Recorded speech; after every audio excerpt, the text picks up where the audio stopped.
Abra sua Bíblia, por favor, no livro de Gálatas, no capítulo 3, e nós vamos ler aí os versículos 13 e 14.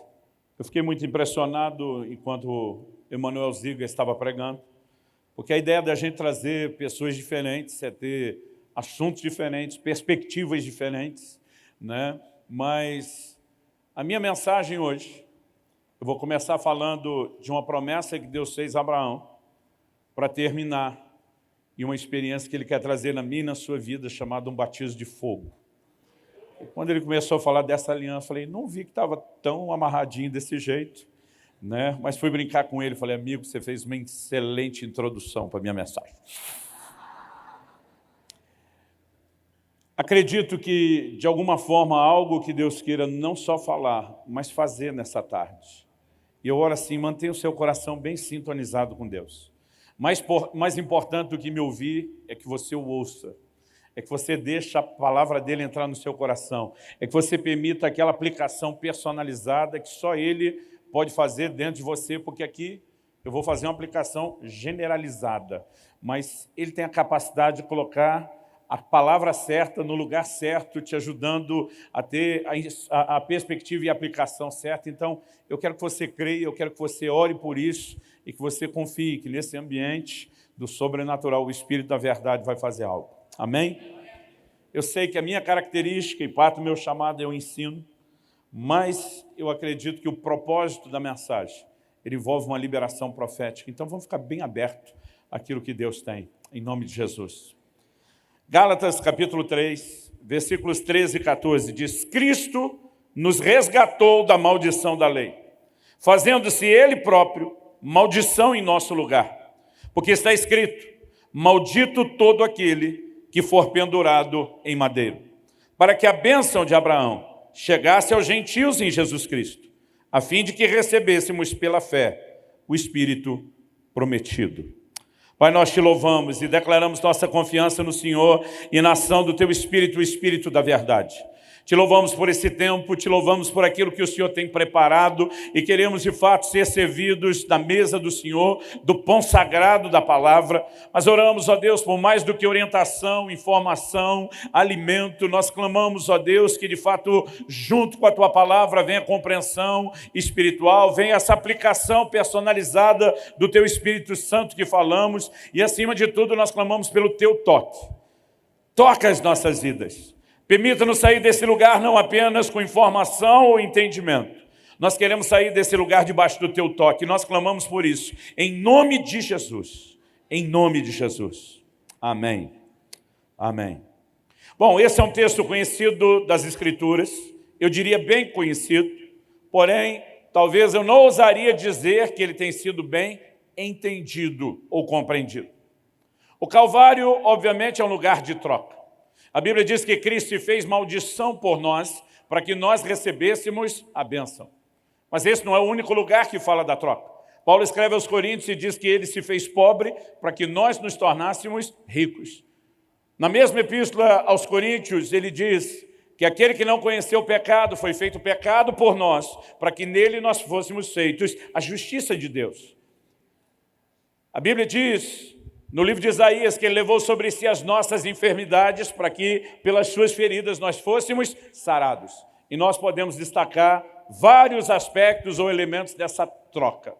Ele pega o que nós tínhamos de ruim para oferecer aquilo que ele tem de bom. No entanto, a forma como normalmente olhamos para esse texto, em especial Gálatas capítulo 3, nos faz sempre pensar na maldição e na bênção, talvez na perspectiva, eu não diria errada, mas no mínimo incompleta. Porque quando a Bíblia está dizendo que Cristo nos resgatou da maldição da lei, eu e você precisamos entender exatamente o que significa essa declaração e a que maldição Paulo se refere. Quando ele usa a expressão maldição da lei, ele obviamente está apontando numa direção muito clara. Em Deuteronômio, por exemplo, no capítulo 21, versos 22 e 23, nós temos uma referência ao madeiro, quando ele falando de Jesus diz, porque está escrito, maldito é aquele que for pendurado no madeiro. O texto de Deuteronômio 21, 22 e 23 diz assim, se alguém houver pecado passível de pena de morte e tiver sido morto, e o pendurares no madeiro, o seu cadáver não permanecerá no madeiro durante a noite, mas certamente o enterrarás no mesmo dia. Porquanto o que for pendurado no madeiro é maldito de Deus. Assim não contaminarás a terra que o Senhor teu Deus te dá em herança. Aqui ele faz menção, obviamente, dessa maldição de quem fosse pendurado no madeiro. Normalmente alguém que havia cometido algum tipo de pecado ou crime passível de pena de morte. E obviamente quando Jesus sofre esse tipo de punição, não é que ele o tenha feito, mas ele vem nos substituir por causa daquilo que eu e você merecíamos. Depois, nós podemos entender que além de falar da maldição que Cristo assumiu no nosso lugar, que ele também estava falando daqueles que não guardavam a lei. A maldição mencionada por Paulo é referida claramente por Deus através de Moisés, no Velho Testamento, no Pentateuco, várias vezes. Eu queria dar alguns exemplos. Deuteronômio 11, de 26 a 29, diz: eis que hoje eu ponho diante de vós a bênção e a maldição. A bênção, quando cumpridos os mandamentos do Senhor vosso Deus, que hoje vos ordeno. A maldição, se não cumpridos os mandamentos do Senhor vosso Deus, mas vos desviardes do caminho que hoje vos ordeno, para seguirdes outros deuses que não conhecestes. Quando, porém, o Senhor teu Deus te introduzir na terra que vais para possuí-la, então pronunciarás a bênção sobre o monte Gerizim e a maldição sobre o monte Ebal. Essa menção de se pronunciar bênção ou maldição é algo muito claro, é uma ordenança específica que eles tiveram que cumprir. Em Deuteronômio 28 nós temos detalhes do versículo 1 ao 14 da bênção, mas do versículo 15 até o fim daquele capítulo enorme e gigantesco, detalhes de maldições que se manifestariam na vida daqueles que não obedecessem à lei de Deus. Em Deuteronômio 27, de 11 a 3, nós lemos assim: Moisés deu ordem naquele dia ao povo, dizendo: quando houveres passado o Jordão, estarão sobre o monte Gerizim para abençoarem o povo estes: Simeão, Levi, Judá, Issacar, José e Benjamim. Ele está falando de 6 ou metade das tribos. E estes, para amaldiçoar, estarão sobre o monte Ebal: Ruben, Gad, Azer, Zebulon, Dan e Naftali. O povo se divide em duas metades. Reconhece as bênçãos da obediência e pronunciam isso sobre o povo, mas reconhece as maldições da desobediência e pronunciam isso também sobre o povo. E Josué, no capítulo 8, nós vemos que quando eles finalmente entram na terra prometida, essa ordem é cumprida. Dos versículos 33 a 35, a Bíblia diz: todo Israel, com os seus anciãos, os seus príncipes e os seus juízes, estavam de um e de outro lado da arca, perante os levitas sacerdotes que levavam a arca da aliança do Senhor, tanto estrangeiros como naturais. Metade deles em frente do monte Gerizim e a outra metade em frente do monte Ebal. Como Moisés, servo do Senhor, outrora ordenara que fosse abençoado o povo de Israel. Depois leu todas as palavras da lei, a bênção e a maldição, segundo tudo que está escrito no livro da lei. Palavra nenhuma houve de tudo o que Moisés ordenara que Josué não lesse para toda a congregação de Israel e para todas as mulheres e os meninos e os estrangeiros que andavam no meio deles. Obviamente, nós estamos falando de um assunto ao qual foi se referido várias vezes antes e depois de acontecer. Deus estabeleceu um claro padrão: quer andar na bênção, obedeça a minha palavra. Mas se resolver andar em desobediência, a maldição será inevitável. Toda a visão de bênção e maldição que nós encontramos o tempo todo no Velho Testamento, e daqui a pouco eu vou te dizer que no Novo não necessariamente mudou, é que a bênção sempre viria como consequência da obediência, e a maldição sempre viria como consequência da desobediência. Aí nós nos deparamos com a declaração dessa de Paulo, escrevendo aos Gálatas. E a pergunta a ser feita é: Paulo está falando do quê? Que Jesus veio nos resgatar do quê? Da causa ou da consequência? Porque a maioria de nós olha para uma restauração da maldição, olhando e focando apenas a consequência, e não necessariamente a causa. Então, porque no livro de Deuteronômio, a Bíblia diz que a maldição, que era a consequência da desobediência, viria na forma de enfermidade, falta ou privação de recurso financeiro, derrota diante dos inimigos. Aí a gente se agarra a essa declaração de Paulo, de que Cristo nos resgatou da maldição da lei, para que então a gente aplique fé para ficar livre da enfermidade, da privação financeira e da derrota dos inimigos. E eu não estou dizendo que você não possa crer em Deus para andar em vitória. Mas se nós imaginarmos que Jesus veio nos resgatar só da consequência de desobedecer, isso significaria que agora, então a gente estaria liberado para desobedecer sem ter consequência. Porque se a maldição da qual fomos resgatados é apenas a consequência da desobediência, então agora podemos desobedecer à vontade, sem nenhum tipo de consequência. Jesus não veio nos resgatar do que nós acabamos chamando de maldição como consequência apenas da desobediência. Jesus veio mexer na raiz do problema. Jesus veio mexer na causa de tudo isso. Jesus veio mexer naquilo que nos mantinha escravizados a um padrão de desobediência, para que então nós pudéssemos ser empoderados por Deus na nova aliança, um lugar de obediência, para que então, trocando desobediência, que era algo que todo mundo estava enredado, para entrar no lugar de uma obediência que agora seria possível, por meio dessa obediência, provocarmos então as consequências de bênção em vez das de maldição. Mas de alguma forma nós conseguimos, e o Brasil talvez diferente da maioria de outros países, nós conseguimos dar uma cara de um evangelho que sempre está mexendo naquilo que é efeito colateral, mas nunca na causa, nunca na raiz do problema. E nós estamos tentando crer no evangelho que nos deu o direito de viver as bênçãos de Deuteronômio 28, sem obediência de Deuteronômio 28. Nós decidimos acreditar que o evangelho seria um jeito de pegar a bênção dos primeiros versículos de Deuteronômio 28 e encaixá-las como consequência da desobediência do versículo 15 em diante, porque afinal de contas, Jesus resolveu o problema da consequência. Eu quero te dizer, não foi isso que Jesus veio fazer. Não é isso que Paulo está falando. Não é isso que ele está prometendo.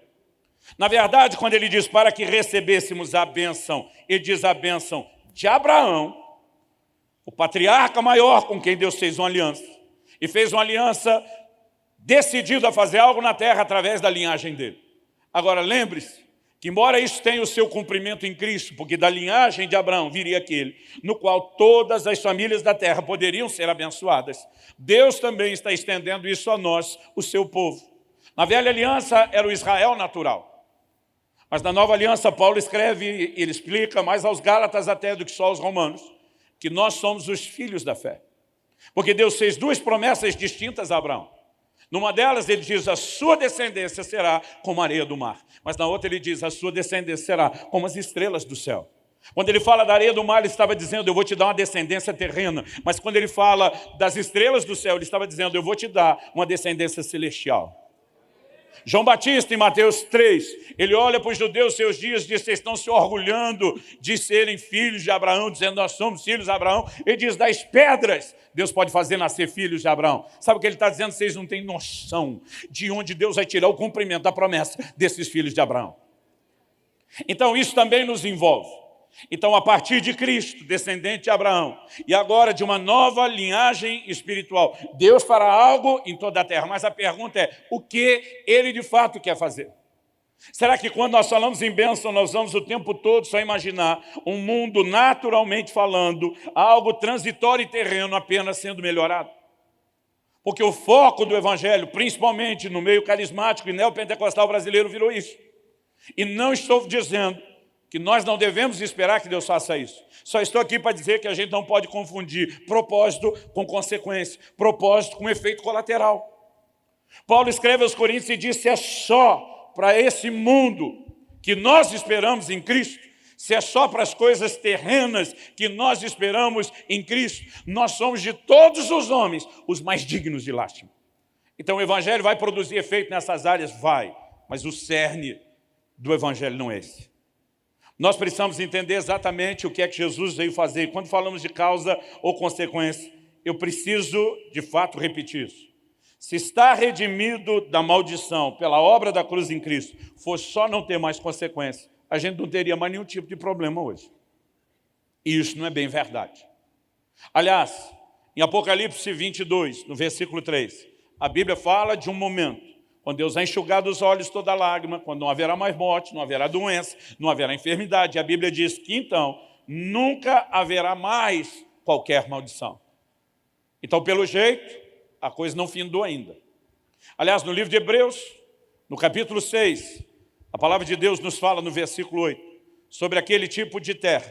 Em primeiro lugar, ele fala no versículo 7, daquela terra que absorve com frequência que absorve a água da chuva, que com frequência cai sobre ela, frutifica, corresponde para Deus, e a Bíblia diz, então recebe a bênção da parte de Deus.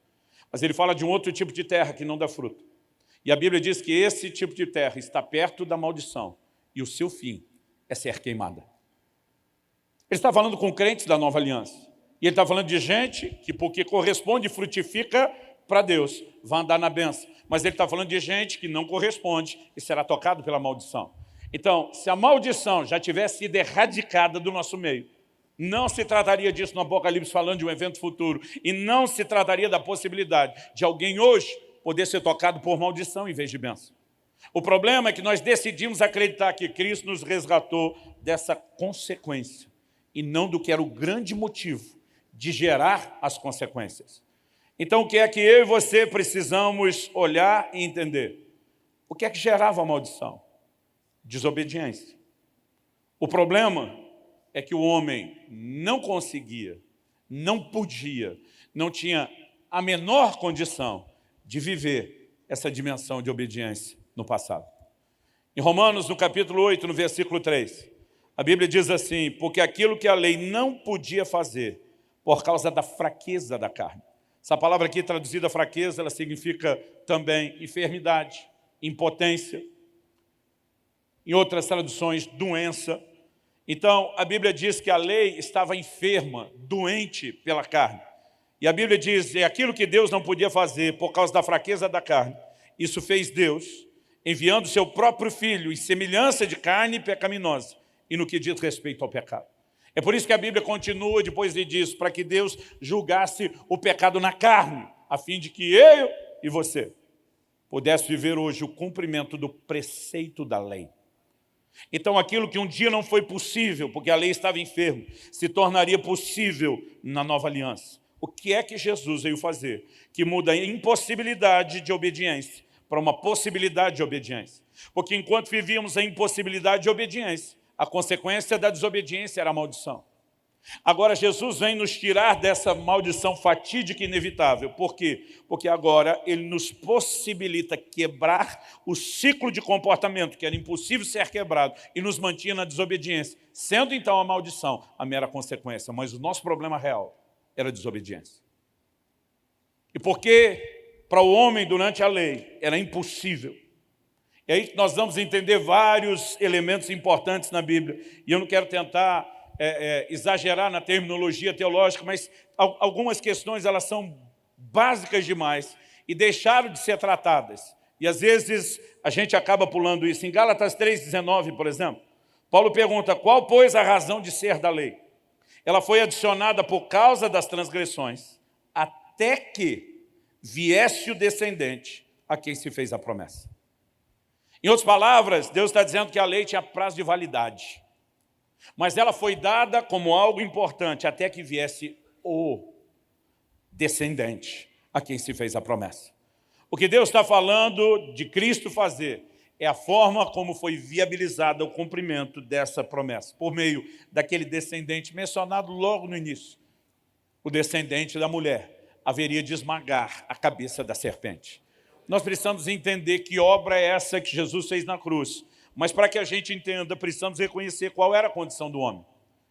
Paulo, escrevendo aos Gálatas, ele também diz que a lei só serviu para provar a incapacidade do homem de obedecer enquanto vivia sem Cristo. Ele usa a expressão de que ela serviu de um aio, de um guardião, para nos conduzir a Cristo. Deixa eu ler para você Gálatas 3, de 23 a 25, porque isso tudo está sendo declarado de forma entremeada nas declarações de que eu e você hoje somos filhos na fé de Abraão. Tudo está relacionado com a promessa e aliança feita a Abraão. Então ele diz assim, mas antes que viesse a fé, estávamos sob a tutela da lei nela encerradas, para que essa fé que no futuro haveria de ser revelada, de maneira que a lei se tornou nosso guardião para nos conduzir a Cristo, a fim de que fôssemos justificados pela fé. Mas agora que veio a fé, já não permanecemos subordinados ao guardião ou à lei. Essa grande mudança de lei para fé, de lei para graça, de velha para nova aliança, de Antigo para Novo Testamento, tem um pano de fundo muito claro que muitas vezes nós temos ignorado. Eu vejo alguns pregadores modernos, à medida que começam a tentar trazer as percepções deles do que é graça, eles falam mal da lei. No entanto, Paulo diz em Romanos, capítulo 7, versículo 16, que a lei é boa. Ele também usa essa linguagem em 1 Timóteo 1,18. A lei é boa, o mandamento é santo, é justo e é bom. O problema nunca foi a lei. A razão pela qual o homem estava encerrado debaixo da desobediência nesse tempo não é porque a lei era difícil. E eu vejo gente dizendo que aquela lei era pesada, era difícil. Irmão, se aquela era difícil, o que dizer agora? Porque Jesus chega para essa turma que estava debaixo da lei e diz: ouviste o que foi dito aos antigos, ele está citando a lei de Moisés. Ele diz: amarás o teu próximo, mas odiarás o teu inimigo. Aí Jesus dá um upgrade. E diz: eu, porém, vos digo. E agora a coisa vai para o next level, para o próximo nível. Ele diz: você vai amar o seu inimigo, você vai orar por aquele que te persegue. Então, se isso aqui já era difícil, quando a Bíblia diz não adulterarás, como é que ficou quando Jesus diz: eu, porém, vos digo, qualquer que olhar para uma mulher com intenção impura no seu coração, já adulterou com ela. Aliás, Jesus disse: a vossa justiça não exceder a dos escribas e fariseus, que eram os caras mais dedicados ao cumprimento da lei. Ele disse: vocês não vão experimentar o reino de Deus. Jesus não veio baixar o nível. Jesus não veio tornar a lei mais simples ou fácil de ser obedecida. Se você olhar numa perspectiva racional, o padrão, na verdade, foi elevado. A Bíblia diz que nós temos uma melhor aliança baseada em melhores promessas, que tem a Jesus por mediador dessa aliança. Mas, obviamente, nessa melhor aliança, o padrão da lei subiu, ele não diminuiu. E a bênção de sair desse lugar antigo para esse, não é porque aqui Deus tentaria dar algo mais fácil ou mais simples. É porque aqui nós teríamos as condições que nós não tínhamos aqui para obedecer. O que a gente não tinha aqui para obedecer nem no nível mais fácil, nós passaríamos a ter aqui para obedecer num nível ainda maior. Então o problema nunca foi a lei. O problema era a natureza do homem. A incapacidade do homem de obedecer à lei por conta da sua natureza de pecado. A Bíblia diz em Jeremias, capítulo 13, versículo 23. Assim como o etíope não pode mudar a cor da sua pele. Deus faz referência a um dos povos que tinham a pele mais escura na época. Ele diz: assim como o leopardo não pode remover as suas manchas. O Senhor diz: assim também vocês não podem fazer o bem acostumados como estão a fazer o mal. Sabe o que Deus está dizendo? Porque que o etíope não muda a cor da sua pele, o leopardo não remove as manchas, porque é uma questão de natureza. Deus está dizendo que vocês também não podem fazer o bem, porque vocês estão presos ao mal como uma questão de natureza. É isso que Paulo explica em Efésios, no capítulo 2, quando ele diz que nós éramos, por natureza, filhos da desobediência. O problema de cada um de nós antes da conversão é que dentro de nós havia uma natureza contrária à palavra de Deus. Isso começou quando? Romanos 5,12 atribui esse início a Adão. Por meio de um só homem entrou o pecado no mundo. Através do pecado entrou a morte. E a morte passou a todos os homens. Por que a morte passou a todos os homens? Porque Adão, o primeiro homem, foi criado para ser um cabeça de raça. Uma matriz reprodutora. Um protótipo. Queria replicar seres semelhantes a si. Aliás, essa era a lei de Deus estabelecida em toda a criação, não só para Adão. E cada um reproduza conforme a sua espécie. Isso valia para os animais, isso valia para os vegetais e valia para o homem. Agora, quando Deus faz a primeira matriz humana, o primeiro cabeça de raça, a primeira matriz reprodutora, como Deus o fez? A Bíblia diz que Deus o fez conforme a sua imagem e conforme a sua semelhança. Então, se Deus fez a primeira matriz reprodutora conforme a sua imagem e semelhança, o que é que Deus esperava das réplicas, daquilo que viria a partir dele? Que todos os demais também fossem conformes à sua imagem e semelhança. Porque esse sempre foi o sonho de Deus, o plano de Deus para a humanidade. Efésios 1,4 diz que ele nos escolheu nele antes da fundação do mundo, para sermos santos e irrepreensíveis perante ele. Ou seja, o homem só foi criado depois do mundo, mas quando nem o mundo tinha sido criado, portanto, nem o homem existia, Deus está antecipando a criação e dizendo: o meu sonho, o meu projeto para a humanidade é que eles sejam santos, é que eles sejam irrepreensíveis. Então Deus pega a primeira matriz e diz: como eu sou santo e quero que vocês sejam santos como eu sou santo, eu vou te fazer parecido comigo, Adão, para que você reproduza seres semelhantes a mim na terra. No entanto, o que Romanos 5,12 nos diz é que por meio de um só homem, e ali é uma clara referência a Adão, entrou o pecado no mundo. E a Bíblia diz: e através do pecado, a morte. E a morte passou a todos os homens. Eu não sei você, mas eu, quando adolescente, era um cara magoado com Adão. Porque eu ouvi os pregadores dizer que todo problema e desgraça da humanidade é culpa do Adão. Com a cabeça imatura de um adolescente, sabe o que eu pensava? Miserável, azarou nossa vida aqui embaixo na terra. Imaginar quando chegar no céu, vou pegar uns brothers, nós vamos dar uma coça em você, Adão. Alguém lhe falou: pastor, isso não era nada crente. Falei: nem maduro. Mas era o sentimento. Olha o que a Bíblia diz. Versículo 13, agora depois de falar de Adão, Romanos 5. A Bíblia diz: porque até o regime da lei havia pecado no mundo, mas o pecado não é levado em conta quando não há lei. Entretanto, reinou a morte desde Adão até Moisés, mesmo sobre aqueles que não pecaram à semelhança da transgressão de Adão primeiro. Por que a morte que entrou através do pecado reina sobre aqueles que não fizeram o que o primeiro fez? Porque o que o primeiro fez definiu a produção em série.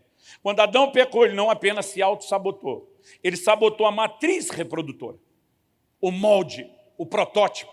E quando o protótipo foi danificado, todas as réplicas inevitavelmente saíram danificadas. Então Paulo, em Romanos 5, começa a tratar do assunto. E ele diz o seguinte, no versículo 14: entretanto reinou a morte desde Adão até Moisés, mesmo sobre aqueles que não pecaram à semelhança da transgressão de Adão, o qual prefigurava aquele que havia de vir. Como que Adão se torna uma figura ou um tipo de Cristo?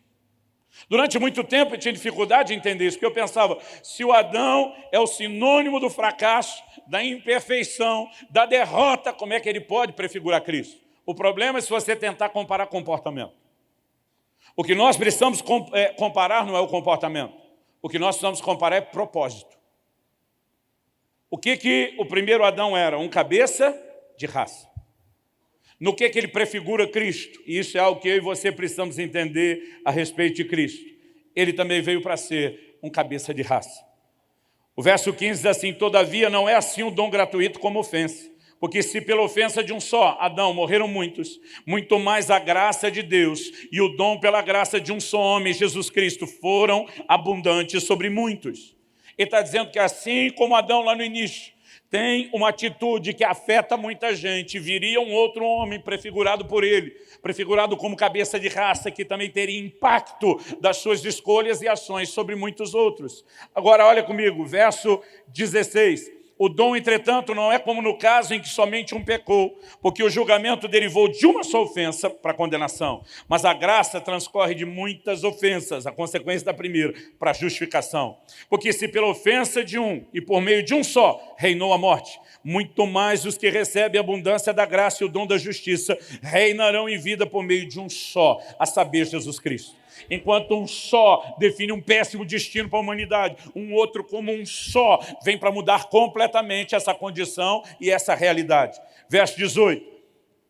Pois assim como por uma só ofensa veio juízo sobre todos os homens para condenação, assim também por um só ato de justiça veio a graça sobre todos os homens para a justificação que dá vida.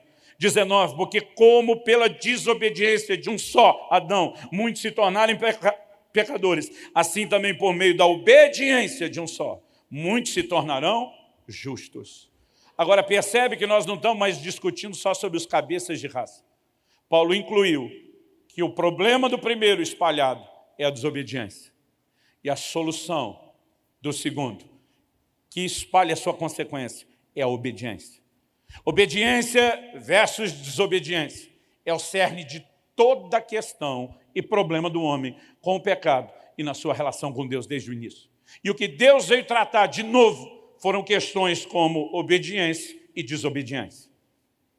Quando Jesus vem, e aliás nós precisamos entender que é nesse contexto Depois de falar como pela desobediência de um só muitos se tornaram pecadores, assim também por meio da obediência de um só muitos se tornarão justos, que o verso 20 diz, sobreveio a lei para que avultasse a ofensa. A lei ressaltou o pecado como? Quando os mandamentos foram dados e uma natureza pecaminosa não conseguia obedecer ou praticar, Deus comprovou a incapacidade do homem de salvar-se a si mesmo.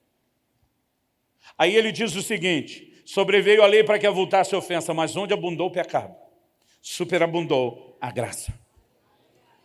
O que significa a declaração de abundou o pecado? Superabundou a graça. Aqui, onde a desobediência era certa e se multiplicava, onde era inevitável, Deus decidiu manifestar o quê? A sua graça. O problema é que a maioria de nós acredita que graça é só um jeito de Deus levantar quem já tropeçou e nunca uma forma de prevenir queda. Nós acreditamos numa graça incompleta, que remove o homem da condenação do pecado, mas nunca do poder do pecado. A declaração de que essa graça veio ser abundante não é para ser entendida e praticada, como muita gente está falando por aí, que não importa o que você faça, haverá graça sobre você, quase como quem diz, não tem problema. A graça é justamente o remédio para que a coisa não continuasse como ela estava antes. Então, ele pega e faz a seguinte pergunta no capítulo 6, verso 1, que é a continuação. Que diremos, pois, permaneceremos no pecado, para que a graça seja mais abundante? E diz, de modo nenhum. Não é a ideia de que a quantidade de pecado seu que multiplica a graça. É essa quantidade de pecado na humanidade que traz a manifestação de uma graça abundante para resolver o problema da humanidade e não continuar pecando. E como a gente entende isso? Somente olhando para a essência do que Cristo veio fazer. Em 1 Coríntios, no capítulo 15, a partir do versículo 45, a palavra de Deus diz assim, pois assim está escrito, o primeiro homem, Adão, foi feito alma vivente. O último Adão, porém, é espírito vivificante. Eu me lembro de quando eu tinha 15 ou 16 anos de idade. Eu sempre li a Bíblia desde muito novo, que lá em casa a leitura bíblica era obrigação. Mas depois de ter sido cheio do Espírito Santo aos 15 anos, foi que a Bíblia vira um livro interessante, empolgante. E de repente eu estou descobrindo coisas que eu nunca reparei. Aí um dia eu estou lendo isso aqui, o primeiro homem, Adão, foi feito alma vivente. Até aqui tudo bem, porque eu sabia que o primeiro chamava Adão. Aí eu leio o último Adão, porém espírito vivificante.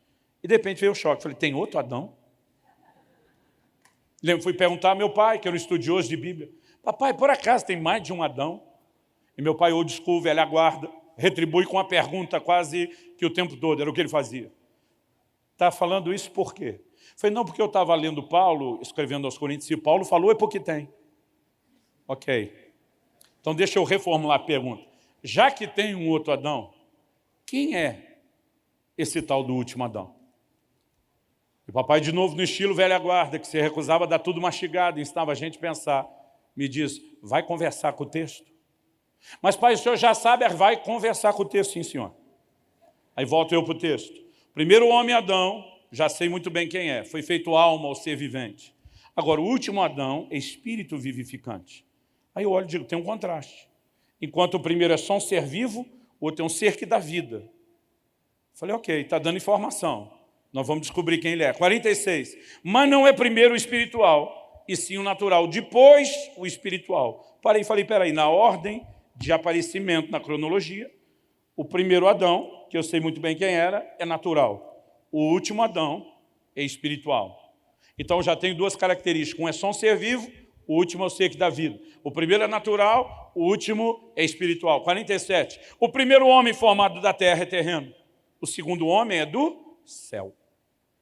E aqui nós temos duas informações a mais importantíssimas. Além da Bíblia definir que o primeiro, que Deus formou do pó da terra, é terreno, ela define que o outro Adão é celestial. Mas ele diz, o segundo homem. Então ele está dizendo, esse, assim como o primeiro, também é homem. Mas não é homem como o primeiro era, porque aquele era só natural, esse é celestial. Aquele é terreno, esse é espiritual. Aquele é só um ser vivo, esse é um ser que dá vida.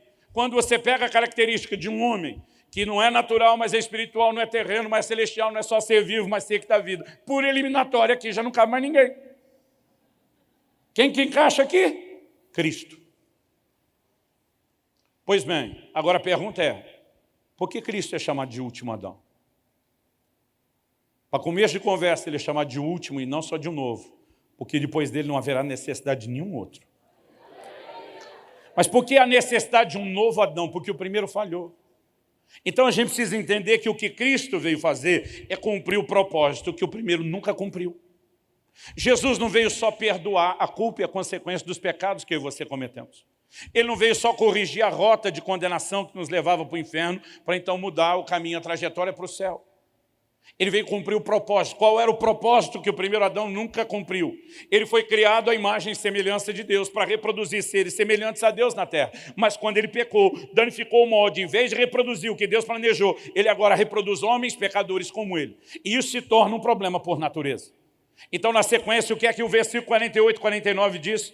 De 1 Coríntios 15, como foi o primeiro homem, o terreno, tais são também os demais homens terrenos. E como é o homem celestial, tais também os celestiais. E assim como trouxemos a imagem do que é terreno, devemos trazer também a imagem do celestial. O que é que Jesus veio fazer? Veio ser um novo cabeça de raça, uma nova matriz reprodutora, um novo protótipo que cumprisse o projeto que o primeiro nunca cumpriu. Então, o que é o Evangelho? Não é outra coisa, a não ser nos tornarmos parecidos com Jesus. Que não é outra coisa, a não ser entendermos que Jesus é aquele que imitou e refletiu e revelou o Pai nessa terra. Significa que o Evangelho precisa mudar completamente, não só nossa conduta, mas, em primeiro, nossa natureza, para que, então, consequentemente, a conduta seja também alterada. E essa mudança de natureza que nós precisamos entender, ela é o cerne do que está sendo tratado. Porque se Paulo, escrevendo aos Efésios, chama de filhos da desobediência, por outro lado, no período antes da conversão, por outro lado, Pedro diz lá em 1 de Pedro 1,14 que nós somos filhos da obediência. Algo mudou quando eu e você nascemos de novo. 2 de Pedro, capítulo 1, verso 4, diz que nós nos tornamos participantes da natureza de Deus. 1 de João 3,9 diz que a semente de Deus está em nós. O que é que uma semente carrega? Um código genético, um DNA. Ela carrega potencialmente a capacidade de reproduzir a natureza de quem está liberando a semente no ser que ainda será criado. Quando a Bíblia diz que a palavra pelo Espírito de Deus entra em mim e você, a natureza de Deus nos foi transferida. Como nós vamos entender a declaração de Paulo aos Coríntios. Ele diz, assim como trouxemos a imagem do primeiro Adão, traremos a imagem do último. Como que trouxemos a imagem do primeiro? Nenhum de nós acorda um dia, entra numa fila, se inscreve para dizer que quero ser parecido com o primeiro. Como nós nos tornamos semelhantes ao primeiro Adão? Por nascimento. Salmo 51,6, eu nasci em iniquidade, em pecado me concebeu minha mãe. Outro dia alguém falou, não, isso era a respeito de Davi. Falei, então vamos para um outro genérico. Salmo 58,3, os ímpios se alienam desde a madre, desde que nascem e proferem mentiras. O nosso problema é por nascimento, porque nós herdamos uma natureza pecaminosa. Agora, como nos tornaremos semelhantes ao último Adão? Por nascimento. É aí que você entende Jesus falando a Nicodemos, se alguém não nascer de novo, não pode entrar no reino de Deus. Aí o Nicodemos pergunta, o senhor está querendo dizer que eu vou entrar dentro, vem da mamãe nascer de novo? Ele diz, não, Nicodemos. O que é nascido da carne é carne. O que é nascido do Espírito é Espírito. Ele está dizendo, se você entrar no ventre da sua mãe para ser gerado, dado à luz, parido novamente, no molde carnal, você fica no loop, reproduzindo só quem você é. Nunca haverá mudança. Você se tornou semelhante ao primeiro Adão, ao nascer segundo a carne, porque esse é natural. Mas para se tornar semelhante ao segundo Adão, que é espiritual, você não vai nascer da carne, você vai nascer do Espírito. O novo nascimento é a maior resposta de Deus à necessidade do homem. Uma nova natureza nos foi dada para que algo dentro de mim e dentro de você mudasse. O que Deus esperava que mudasse dentro de mim e dentro de você. Que nós entendêssemos e praticássemos obediência. Tem muita gente hoje em dia, em nome da graça, tentando querer dizer e fazer os outros acreditar que lei era uma coisa só da velha aliança, que na graça não tem mais lei. Estão criando anarquia gospel, espiritual, sem nenhuma consequência.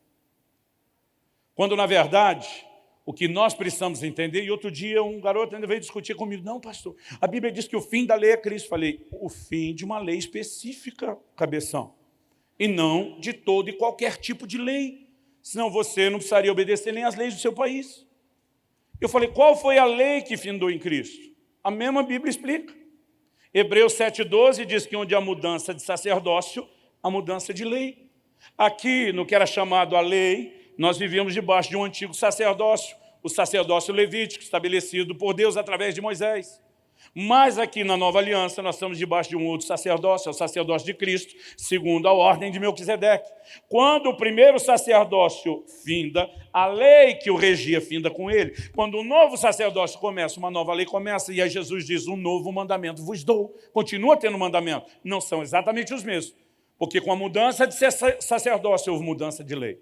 E porque é importante reconhecer que continua existindo lei, porque o que Deus continua esperando de mim e de você é obediência. Jesus diz, aquele que tem os meus mandamentos e os guarda, esse é o que me ama. E de fazer discípulos das nações, gentios, ele nunca falou isso só para os judeus, batizando-os em nome do Pai, do Filho e do Espírito Santo, ensinando eles a guardar tudo que eu vos tenho ordenado. O propósito era agora viver obediência. E como isso se tornaria possível? Paulo diz que a lei estava enferma pela carne. O homem aqui desse lado não tinha condições de obedecer. Qual é a grande mudança? O que mudou não foi que aqui tinha lei e agora aqui não tem mais. Antes tinha lei, agora continua tendo. Aqui o propósito é que ela fosse obedecida na nova aliança também. Aqui a não obediência é consequência, a maldição. Aí ele vem nos remover da maldição. Como? Viabilizando, tornando possível praticar a obediência, para que então a consequência de maldição sobre a desobediência, que nunca como consequência foi removida, nunca ela deixou de existir como consequência, mas deixaria de ser consequência sobre nós, porque agora nós sairíamos da desobediência para a obediência. Quem está entendendo, diga amém. Então, o que é a maior definição da graça? Ela nos tirou de um lugar onde era impossível obedecer à palavra de Deus, e ela nos transportou para um outro lugar, onde pela primeira vez na história se torna possível obedecer à palavra de Deus. E qual não é a minha revolta? Quando eu vejo gente tentando usar a graça para justificar a desobediência, em vez de nos levar a compreender que ela é a maior força empoderadora para viver a obediência. Quando a Bíblia diz, ele veio nos tirar da maldição e nos trazer para a bênção, está dizendo, ele veio nos tirar do lugar onde a gente era escravo da desobediência e nos colocou no lugar onde nos tornamos agora filhos da obediência. Agora, como é possível estar do lado de cá vivendo essa bênção? Ele diz, para que recebesse a bênção de Abraão, o Espírito prometido. Outra tradução diz, o Espírito da promessa. O que vem como cumprimento do que Deus faria em toda a terra. É não apenas o efeito da ação de Jesus, o último Adão, mas a forma como o Espírito de Deus, que habita dentro de cada um de nós, viabilizou o cumprimento da lei. Ao que já se dizia na lei, Jeremias 31, de 31 a 33, eis aí vem dias, diz o Senhor, em que firmarei nova aliança com a casa de Israel e com a casa de Judá. Deus já estava prometendo a tal da nova aliança. Não conforme a aliança que fiz com seus pais, no dia em que os tomei pela mão para os tirar da terra do Egito. Ele está dizendo, essa foi uma aliança. A próxima que eu vou fazer não é como essa. Por que não? Ele diz, porquanto eles anularam a minha aliança, não obstante eu os haver desposado, diz o Senhor. Porque anularam, porque não conseguiam obedecer a aliança firmada e estabelecida. Agora, o que é que Deus diz? Porque essa é a aliança que firmarei com a casa de Israel depois daqueles dias, diz o Senhor. Na mente lhes imprimirei minhas leis, também no coração lhes inscreverei, e eu serei o seu Deus, e eles serão o meu povo. Essas frases, serei seu Deus, serão meu povo, são aplicadas à igreja dos gentios no Novo Testamento. Porque Deus estava falando sobre algo que se cumpriria na nova aliança. Aliás, no livro de Hebreus, antes de ler Hebreus, eu vou ler uma profecia de Isaías, 36, 26, 27. Dá-vos-ei coração novo, porei dentro de vós espírito novo, tirarei de vós o coração de pedra e vos darei um coração de carne. Porei dentro de vós o meu espírito e farei que andeis nos meus estatutos, guardeis os meus juízos e os observeis. Deus está dizendo, vocês estão com coração de pedra, não obedece, mas eu tenho uma nova aliança. Nessa nova aliança eu vou colocar dentro de vocês o meu espírito. Quando eu colocar dentro de vocês o meu espírito, eu vou escrever no seu coração as minhas leis, os meus estatutos, as minhas ordenanças. Deus está dizendo, aquilo que nunca entrou na natureza velha e pecaminosa vai entrar na nova natureza nos dias da nova aliança. Como? Pelo Espírito de Deus, aquele que de fato traz a manifestação do novo nascimento, aquele que alimenta a nova natureza em nós. Hebreus, capítulo 10, de 15 a 17, ele aplica essas palavras aos cristãos. E disso nos dá testemunho também o Espírito Santo. Porquanto após ter dito, essa é a aliança que farei com eles depois daqueles dias, diz o Senhor, porei no seu coração as minhas leis, sobre a sua mente as inscreverei, acrescentou, e também de nenhum modo me lembrarei dos seus pecados e das suas iniquidades para sempre. Ele está aplicando as mesmas palavras. Então a pergunta é, recebemos uma nova natureza por meio do novo nascimento. Isso não significa que você perdeu a velha. Outro dia um irmão havia acabado de sair do batismo, estávamos batizando algumas pessoas da nossa igreja, ele sai emocionado. Ele olha para mim, aponta para o batistério e diz, pastor, glória a Deus. O velho homem ficou lá. Falei para ele, não ficou não.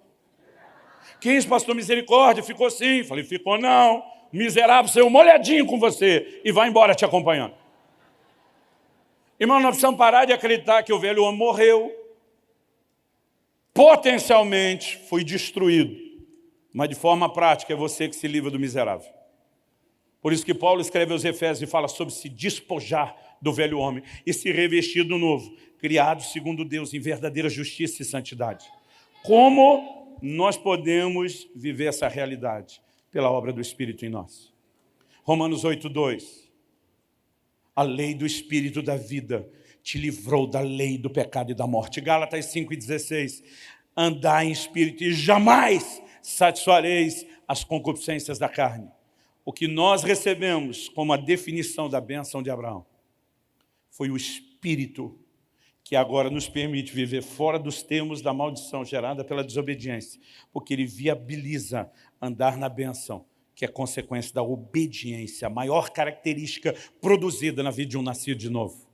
Mas isso não é algo que eu e você vivemos sozinhos. É por isso que antes de Paulo falar da bênção, de Abraão, ele primeiro em Gálatas 3:2, falou sobre receber o Espírito pela fé. Os textos estão interligados.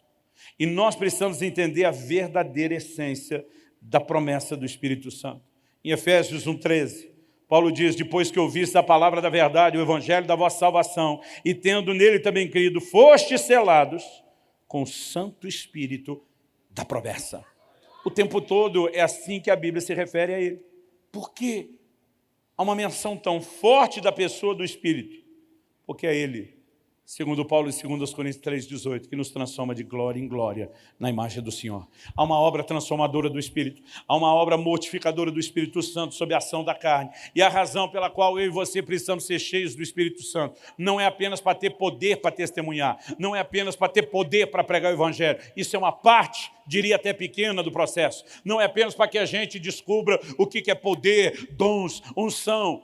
A obra primária do Espírito Santo é nos fazer parecidos com Jesus. Agora nós somos a igreja clamando pelo derramado do Espírito Santo, clamando por avivamento, querendo viver todos os sinais externos, mas nenhuma mudança interna. O que nós precisamos entender é que Deus quer fazer algo dentro de nós, que depois transborde para o lado de fora de nós. Quem está entendendo, diga amém. Agora, no dia do cumprimento dessa promessa, quando o Espírito prometido finalmente vem, e pela primeira vez ele vem para habitar dentro das pessoas. Jesus disse aos seus discípulos enquanto estava com ele, vós o conheceis, porque ele habita convosco. Mas Jesus diz, mas ele estará dentro de vós.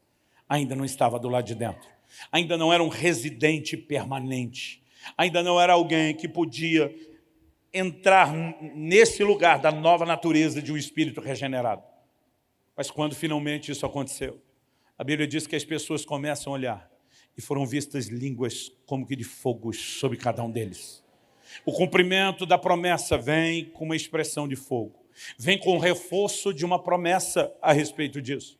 João Batista olha para Jesus e diz, ele vos batizará no Espírito Santo e em fogo. Esse adicional é importante. Ele vos batizará no Espírito Santo e em fogo. Agora eu quero te perguntar, o que é a experiência do batismo de fogo? A maioria de nós resolveu acreditar que o batismo no fogo, ou em fogo, é a experiência do batismo do Espírito Santo. Quando a Bíblia fala da doutrina de batismos no plural, ela vai dar vários ângulos para nós. Em primeiro lugar, a Bíblia diz que é um batismo, nós fomos batizados no corpo de Cristo na conversão. Depois tem o batismo nas águas que ensina o que aconteceu. Mas a Bíblia fala de um batismo no Espírito Santo, mas fala de um batismo no fogo, e eu quero te dizer, ele não é a mesma experiência. Não, pastor, mas no dia de Pentecostes teve fogo e foram batizados do Espírito Santo, é uma coisa só. Eu digo, pois é, em Atos 19, quando Paulo está pregando o evangelho em Éfeso, eles foram batizados nas águas e no Espírito Santo ao mesmo tempo. Isso faz das duas coisas uma só? Não. Em Atos 8, tem batismo nas águas primeiro, para ter batismo no Espírito Santo depois, em Samaria. Em Atos 10, na casa de Cornélio, tem batismo no Espírito Santo primeiro, para ter batismo nas águas depois. Agora, porque em Atos 19 foi junto, nós vamos fundir numa coisa só e ignorar as outras vezes em que ele aparece sozinho. Aí nós pegamos uma experiência, onde o batismo no Espírito e fogo foi junto. E a gente começou a tratar como se fosse uma coisa só. Eu quero te dizer, Deus restaurou a manifestação do batismo no Espírito Santo, na virada do século XIX para o XX, depois de séculos disso apagado na igreja. Mas eu quero te dizer, há um nível que está vindo, que nós ainda não percebemos ou entendemos, mas Deus vai restaurar o batismo de fogo. O batismo de fogo é uma experiência santificadora mais profunda. Na verdade, Deus começou isso no início do movimento pentecostal. Antes de se falar de batismo no Espírito Santo, antes de se falar sobre falar em línguas, antes de falar sobre dons espirituais, sabe qual era a principal mensagem pregada no movimento pentecostal? Uma experiência de santificação mais profunda. Muitos chamavam de a segunda experiência. O movimento pentecostal começa com uma ênfase de santificação, porque sempre há uma preparação para aquilo que Deus vai fazer na terra. Joel diz, e acontecerá que derramarei depois o meu espírito sobre toda a carne. Depois do quê? Ele chama o povo ao arrependimento, ele chama o povo à santificação. Nós muitas vezes estamos querendo viver o resultado do que deveria vir depois da santificação, pulando essa etapa. Irmãos, há promessas de Deus sobre o que Ele fará nessa terra no tempo do fim. Há promessas de Deus sobre a nação brasileira. Mas eu quero te dizer, está vindo uma onda. Há uma experiência de um batismo de fogo nos aguardando. Eu, aos 15 anos de idade, fui batizado no Espírito Santo. E eu levei muitos anos para entender que, junto com a minha experiência do batismo no Espírito, de falar em outras línguas, eu recebi um batismo de fogo. Eu achava que tudo era uma coisa só e que todo mundo deveria viver a mesma coisa. Irmão, deixa eu te dizer, eu nasci e cresci num lar cristão. Eu não posso dizer que minha vida era torta, até porque eu era muito novo quando fui cheio do Espírito Santo. Também nem tive muita chance, né, de me afastar ou desviar. Mas minha vida não era assim tão torta. Então, se você me pergunta, Luciano, o dia da sua conversão mudou minha vida? Mudou nada. Eu tinha 3 anos de idade. Eu só entendi que se eu não aceitasse Jesus, eu iria para o inferno. E eu não queria ir para o inferno. Então, eu aceitei Jesus. Mas aos 3 anos de idade, não tinha aprontado quase nada. Até os 15 anos de idade, eu estou cheio de vontade de aprontar, mas debaixo de uma consciência do ensino dentro da igreja. Então, estou lá me segurando. Nunca chutei o balde. Aos 15 anos de idade, o Espírito Santo me encheu. E se tem um momento de transformação na minha vida, é esse dia. 13 de fevereiro de 1988. Minha vida nunca mais foi a mesma. A partir daquela experiência, cada fibra do meu ser queria Deus. Cada fibra do meu ser queria um compromisso com a palavra de Deus. Tudo dentro de mim queria viver nesse outro lugar de profundo comprometimento com Ele. E nunca, desde os 15 anos de idade, e estou para fazer 47, esse anseio por Ele, esse fogo dentro de mim queimando por um compromisso, nunca mais apagou.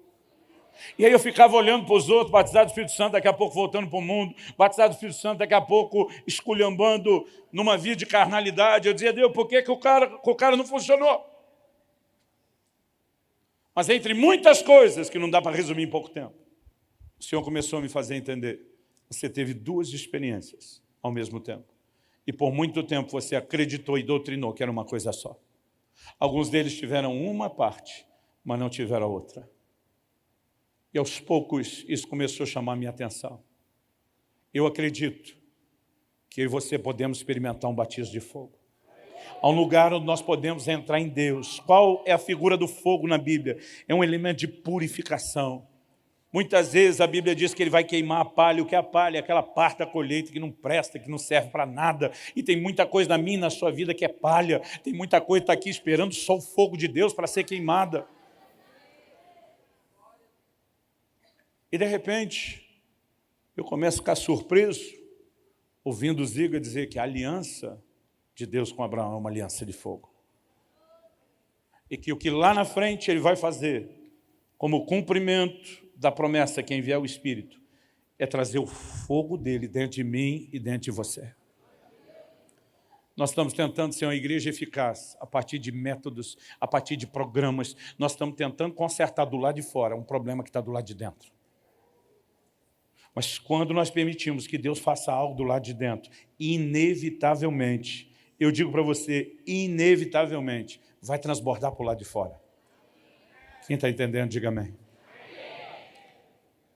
Quando a Bíblia diz que Cristo veio nos resgatar da maldição da lei, ela não está mera e simplesmente falando que agora as consequências da nossa desobediência, elas desaparecem a despeito da desobediência. Paulo escreve aos Gálatas e diz, de Deus não se zomba. Gálatas 6, 7, 8. E diz, tudo quanto o homem semear, isso também ceifará. Quem semeia na carne, velha natureza pecaminosa, da carne vai colher corrupção. Quem semeia no Espírito, a nova natureza do último Adão, do Espírito, vai colher a vida eterna. Isso significa o quê? Que ele não tirou a consequência de desobediência. Se eu semear na carne hoje, vai dar ruim, corrupção.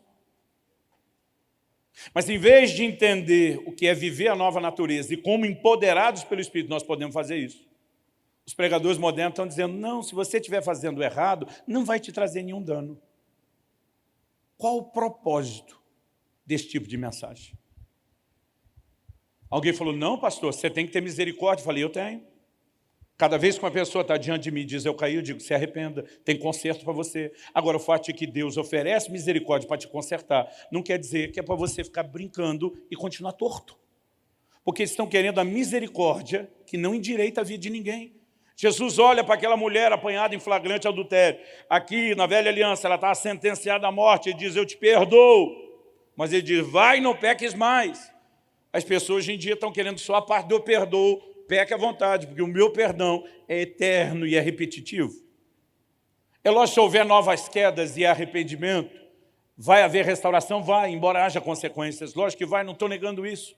Mas nós precisamos parar de acreditar que a vida do crente é para viver de tropeço e tropeço, perdão e perdão. Há um lugar de vitória, onde o pecado nunca mais vai nos dominar. Aliás, logo depois de falar que onde abundou o pecado, superabundou a graça, falando dos efeitos disso, ele dizia, o pecado não mais terá domínio sobre vós. Por que essa parte da graça ninguém está falando? A graça é a maior força empoderadora para produzir na minha e na sua vida santificação. Há um lugar de vitória onde eu e você podemos viver, por favor, diga amém. Mas Judas 1,4 diz, isso já era problema da época e continua hoje, estão transformando a graça de nosso Senhor Jesus em libertinagem. Estão usando ela como uma desculpa para uma complacência ou permissão para pecar. Outro dia alguém falou para mim, não, você está pregando o evangelho pesado. Falei, pesado para você que não quer compromisso. Para mim eu fico lendo lá, os seus mandamentos não são penosos. Porque era penoso para quem estava aqui na velha aliança, queria obedecer, mas tinha uma natureza contrária. Agora eu recebi uma nova natureza. O Espírito de Deus é um poder para massacrar e mortificar a carne. Quem foi que disse que com ele vai ter que ser difícil? É por isso que nós precisamos dessa experiência mais profunda. Mas infelizmente, a igreja brasileira está crescendo em números, mas não em profundidade. O pastor Marcelo Jamal falou anos atrás uma frase que eu nunca esqueci. Ele diz, nunca antes nossas igrejas estiveram tão cheias de tanta gente vazia. Nós multiplicamos o número, mas o padrão e a qualidade do evangelho tem descido cada vez mais, a ponto de muitas vezes a gente ficar se perguntando qual a diferença de um crente ou não crente, a não ser o lugar que ele frequenta. Eu até ia dizer o fato de que ele dá o dízimo, mas a maioria nem isso quer fazer.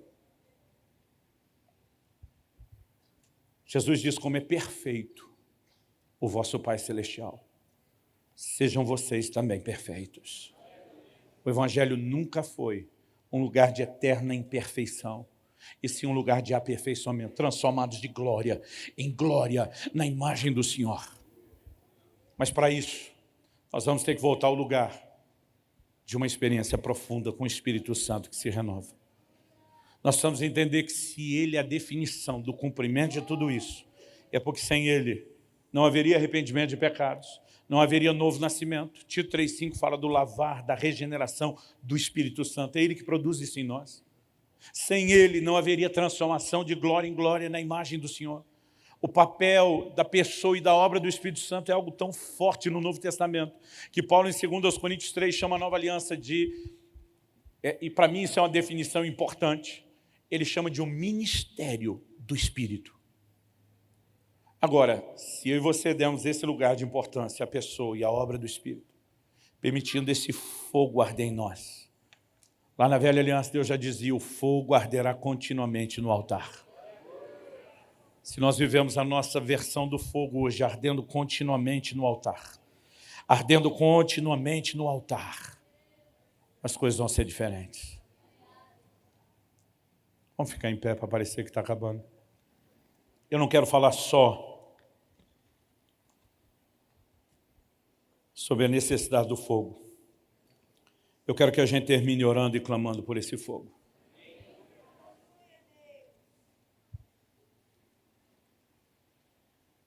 Eu acredito nisso de todo o meu coração. Até porque desde aquele carnaval de 21 anos atrás, quase 22, a minha vida nunca mais foi a mesma. O que for impossível a lei, o que estava enferma, doente, impotente, por causa da carne, Deus viabilizou que se cumprisse aqui. Depois de falar isso, ele diz em Romanos 8,4, a fim de que o preceito da lei se cumprisse em nós, que não andamos segundo a carne, mas segundo o Espírito. O Espírito Santo quer liderar a minha e a sua vida todos os dias. Eu prego, falo e ensino muito sobre o Espírito Santo. E as pessoas gostam e me pedem para falar mais. Mas nos últimos anos o Espírito Santo começou a falar comigo. Fale menos sobre os dons. Fale menos sobre as experiências com o sobrenatural. E fale mais sobre a minha ação santificadora. Porque as pessoas estão tentando pegar aquela parte que interessa e descartar a que eles acham que não precisam. E o Espírito Santo não veio apenas dar dons e poder para mim e para você. É gostoso quando a gente ouve os testemunhos da liderança do Espírito Santo. Ontem nós estávamos almoçando, pedi para o pastor Manuel Ziga contar uma experiência que ele teve muito tempo atrás, quase de 20 anos atrás. E naquela ocasião, ele estava para embarcar, cartão de embarque na mão, e resumindo a história, o Senhor não deixou ele embarcar. E ele descobriu que aquele avião que ele teria embarcado teve um acidente e caiu. É gostoso saber que Deus pode dirigir a vida de quem está afinado com Ele, é ótimo. Mas por que nós vamos acreditar que Deus livra a nossa vida de um perigo natural, mas que na hora de escolher pecar, esse Espírito Santo não tem influência nenhuma para tentar nos livrar dessa armadilha espiritual? O mesmo Espírito, todos os dias, está tentando travar, por meio do seu Espírito nascido de novo, batalha contra a carne. Quando você começa a pensar o que não deve, ele começa a dar o alerta. Quando você começa a olhar para o que não deve, ele começa a dar o alerta. Quando você começa a falar o que não deve, ele começa a dar o alerta. O problema é que, em vez de ser sensíveis, a Bíblia diz, hoje ouvides a sua voz, não endureça o vosso coração. Isso significa que ele fala onde? No coração. Mas o problema é que muitos endurecem o coração. Estevão olha para os judeus dos seus dias, numa época em que está se vivendo um grande derramar do Espírito, e diz, vós sempre resistis ao Espírito Santo. Tem muita gente resistindo ao Espírito Santo. Ele está lá falando mal de alguém, algo dentro dele, não fala dessa forma, não. Fala sim. São atitudes de rebeldia, de negligência à voz dele o tempo todo. Mas a gente está esperando que de uma hora para outra a unção nos pegue, para que a gente saia fazendo as coisas mais extraordinárias. Quando Paulo escreve e diz, não entristeçais o Espírito Santo, ele está dizendo que é possível afastá-lo em vez de aproximá-lo. E a pergunta a ser feita é: como nós o entristecemos? Cada vez que nós ignoramos todo o bom depósito dele, o desejo dele nos levar a andar em obediência, massacrando a carne. Em vez disso, nós nos sujeitamos à carne e ignoramos ele. Nós não estamos entristecendo. É por isso que Paulo diz: os que estão na carne não podem agradar a Deus. Escolheu andar para o lado de cá e desconectou da fonte. Não dá para dizer que está tudo bem, está tudo certo. Dá para ficar bem, dá para consertar, mas não está. Mas eu gostaria que nós levantássemos nossa voz a Deus e clamássemos por um batismo de fogo. Pastor, eu já fui cheio do Espírito Santo. Em primeiro lugar, não tem nada na Bíblia que diga que você não tem mais nada para experimentar. Os meus apóstolos cheios em Atos 2, dia de Pentecostes, em Atos 4, 31, estão novamente sendo cheios do Espírito. A frase enchei-vos do Espírito, em Efésios 5, está numa conjugação, na língua grega, num verbo, num tipo de conjugação em que o verbo fica no tempo contínuo. Significa encham-se, não pare de se encher. Continue a se encher, sem nunca mais parar de se encher. É um nível do infinitivo que nós nem temos na nossa língua. Ser cheio do Espírito é uma experiência contínua. Mas o batismo de fogo é algo mais. E Deus quer nos tocar nesse lugar hoje. Eu sinto o temor de Deus no meu coração.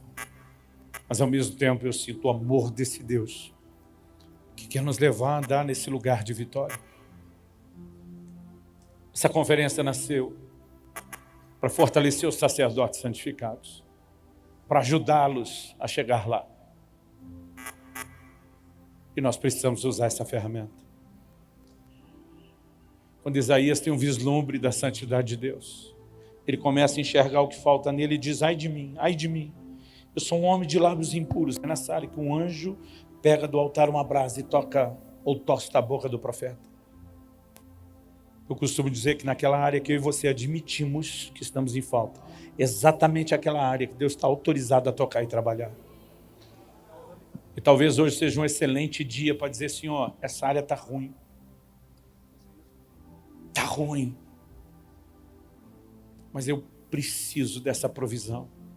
E assim como Deus tinha brasa, fogo para tocar a vida de Isaías, Ele continua tratando a minha, a sua vida e a queda e a derrota do pecado com o mesmo santo remédio, fogo. Fogo não é apenas a purificação, é uma obra mais profunda do Espírito de arrancar aquilo que é ruim de dentro de nós. Vamos clamar pelo fogo. Eu pedi para você ficar em pé, mas você ora como se achar melhor em pé, sentado, de joelho. Os músicos vão ministrar, mas a princípio eu gostaria que você não cantasse com eles.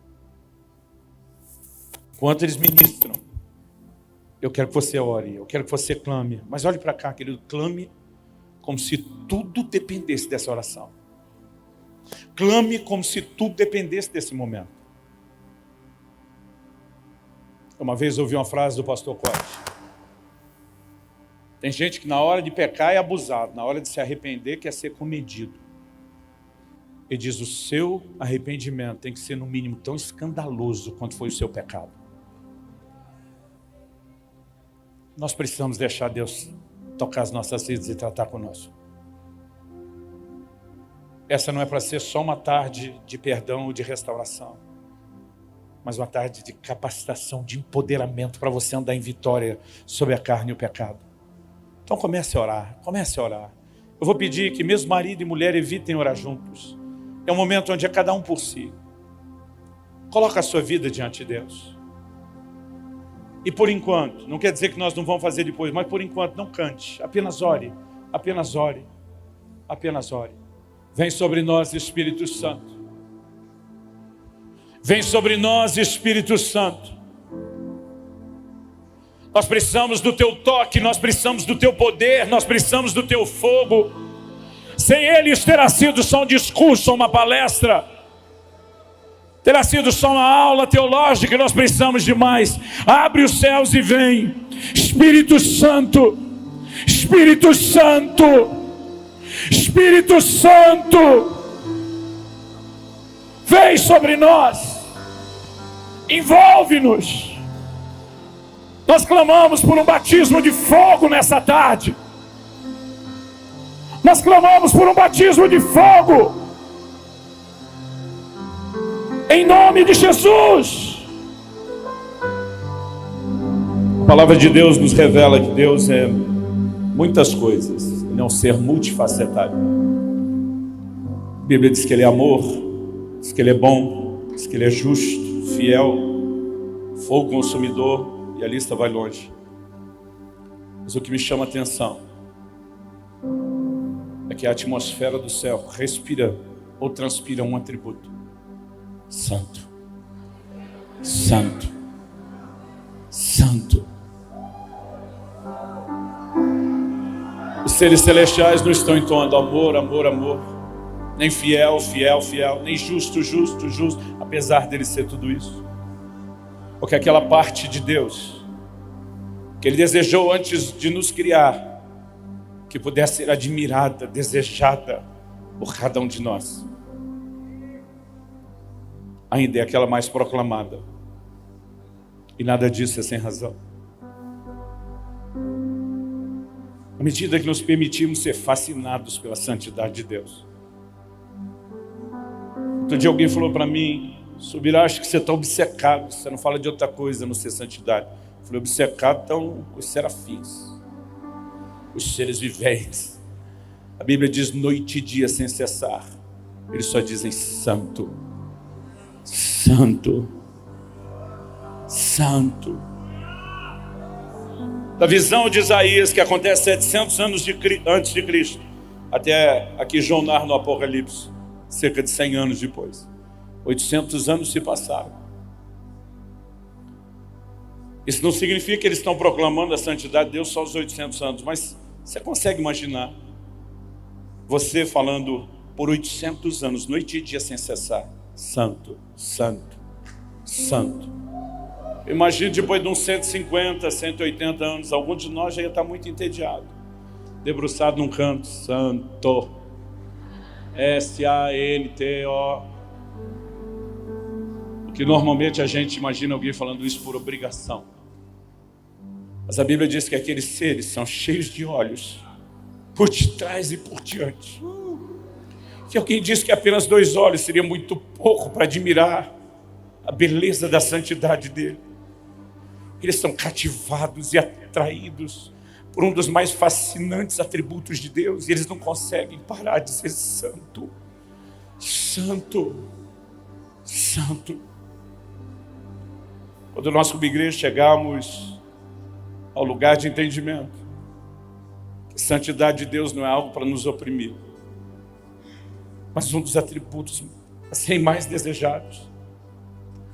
Então nós vamos entrar no próximo capítulo da nossa história, algo reservado para a nação brasileira, e nós vamos entrar lá em nome de Jesus, em nome do Senhor Jesus.